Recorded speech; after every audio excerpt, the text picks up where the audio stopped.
Ayun, put eto pa din yung, mga bossing, chief amo, sir, yung asaran na actually minsan dumadating pa sila sa puntong ano, eh, nagkakasuhan pa, eh.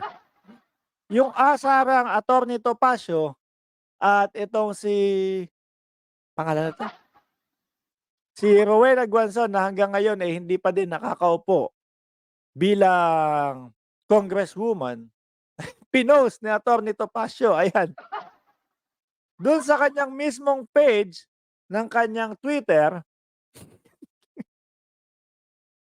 Sorry po, hindi ako makapagtuloy-tuloy. Hindi ako makapagtuloy-tuloy ng ano, eh, ng salita at kuwento sa inyo dito, eh, dahil nga 'pag nakikita ko yung letras. In fairness, maganda yung ngipin ni ano, Weng-Weng ano. So, sabi ni Attorney Topacio, "I'll just leave this here, yaba."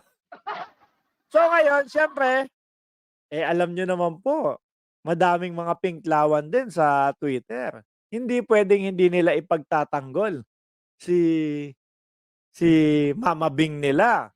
So ngayon siyempre suguran ngayon sa page ni Attorney Topacio. Eto nga po yung nakita natin.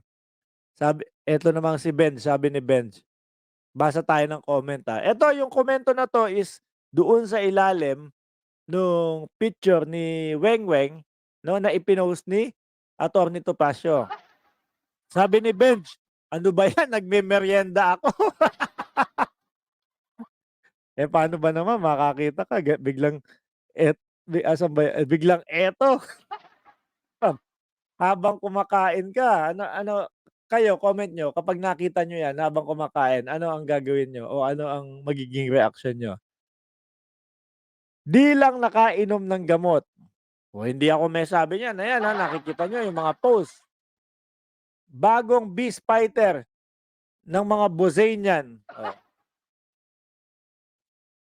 ito sabi ni Anthony Bendo, "She's pretty and she's using her pistiness and intelligence the right way. This is a picture of a lady of, this is a picture of a lady with integrity." O yan, palakpakan natin kahit papaano, kahit pinklawan yan, 'no? "Mas magaling sa'yo yan." Saan banda? Mas magaling, alam niyo mga kababayan, kung paghahambingin itong dalawa na 'to doon sa pagpapanalo, 'no, sa pagpapanalo ng isang kandidato, eh, mas bilib ako kay Attorney Topacio, mga kababayan. Eh, si Weng-Weng naman ano ginawa nung panahon ng eleksyon? Puro wala, 'di ba? Kumbaga, ako naniniwala ako yung pakiramdam ko siya yung nakasira dun sa kandidatura. Isa siya sa nakasira sa kandidatura ni Nanay Lenlen.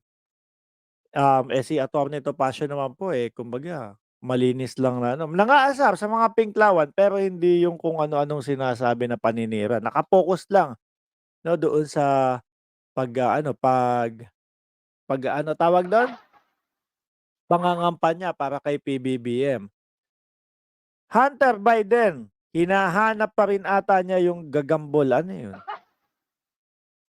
Sabi ni Bobby, Sevillena, "Susubo ko sana nang makita nalaglag ang talong." Oh, eto naman, "Topacio, wala ka bang true friends? Wala bang makapagsabi sa yung hamak na pangit?" Sorry, sorry. Kasi yung ibang mga content natin mga kababayan, binibigyan ko ng mas gusto kong binibigyan ng reaksyon 'no, um ng on the spot din, ng live para mas, totoo yung ating reaksyon, hindi yung nabasa ko na tapos tatawa ako, hindi na totoo yung tawa masyado minsan, eh, 'no? Oh, eto sabi, "Tingin muna sa salamin." Sabi ibig sabihin mas, pangit. Yung iba kasi tinatawag si Attorney Topacio na gasol daw, eh, 'no? So, kayo po, mga kababayan, so sa tingin niyo saan hahantong itong matagal ng iringan, asaran, minsan nagkakasuhan na sila, hindi lang patuloy-tuloy. Itong Rowena Guanzon, versus Attorney Topacio. So, ayan, kumbaga yan yung paraan natin habang nag-aantay tayo ng mga viewers, sila. So